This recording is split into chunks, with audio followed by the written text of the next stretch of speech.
पर्वत पे डमरू बजावे भोला बाबा।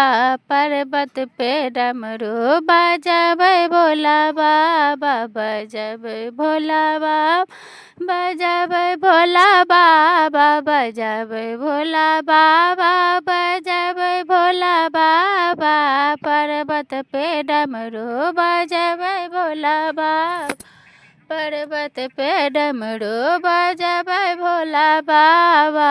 पर्वत पे डमरू के धुन सुने ब्रह्मा जी एलखिन। डमरू धुन सुने ब्रह्मा जी एलखिन। ब्रह्मा जी एलखिन संग ब्रह्मणी कलोलखिन। ब्रह्मा जी एलखिन संग ब्रह्मणी के लोलखिन। नारद के संग ही नचावे भोला बाबा। नारद के संग ही नचावे भोला बाबा। पर्वत पे डमरू बजावे भोला बाबा। पर्वत पे डमरू बजावे भोला बाबा। बजावे भोला बाबा। बजावे भोला बाबा। बजावे भोला बाबा। बजावे भोला बाबा। पर्वत पे डमरू बजावे भोला बाबा।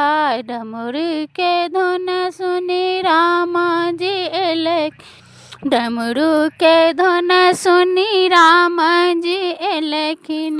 राम जी एलखिन। लक्ष्मण जी एलखिन। राम जी एलखिन।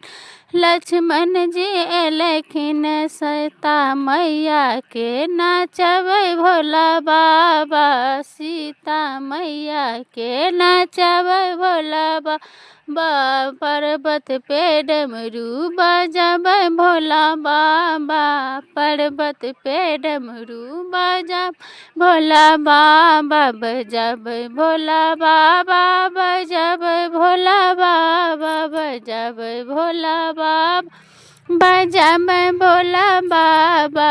पर्वत पे डमरू बजावे भोला बाबा। पर्वत पे डमरू बजावे भोला बाबा।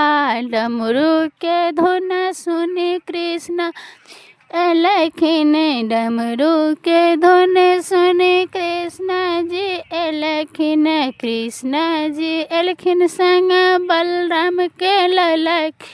कृष्ण जी एलखिन संग बलराम के ललखिन। संग ही में राधा मैया के नचावे भोला बाबा।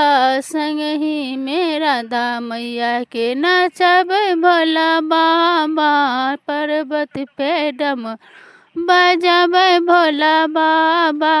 पर्वत पे डमरू बजावे भोला बाबा। डमरू के धुन सुनी भोला बाबा एलखिन। डमरू के धुन सुनी भोला बाबा एलखिन। भोला बाबा एलखिन। गौरा मैया एलखिन। भोला बाबा एलखिन। गौरा मैया एलखिन। कार्तिक दोहो नचवे भोला बाबा। भोले डमरू के धुन सुनी कार्तिक एलखिन। पर्वत पे डमरू बजावे भोला बाबा। डमरू के धुन सुनी कार्तिक जी एलखिन संग। पर्वत पे डमरू बजावे भोला बाबा। पर्वत पे डमरू बजावे भोला बाबा। बजावे भोला बाबा। बजावे भोला बाबा। बजावे भोला बाबा। बजावे भोला बाबा। डमरू के धुन सुनी कृष्ण जी एलखिन। डमरू के धुन सुनी गणपति एलखिन। गणपति एलखिन। रिद्धि सिद्धि गणपति एलखिन हो संग ही में रिद्धि सिद्धि एलखिन। एलखिन कार्तिक के संग ही नाचबै भोला बाबा, कार्तिक के संग ही नाचबै भोला बाबा, पर्वत पे डमरू बाजबै भोला बाबा, पर्वत पे डमरू बाजबै भोला बाबा, बजबै भोला बाबा, बजबै भोला बाबा, बजबै भोला बाबा, बजबै भोला बाबा।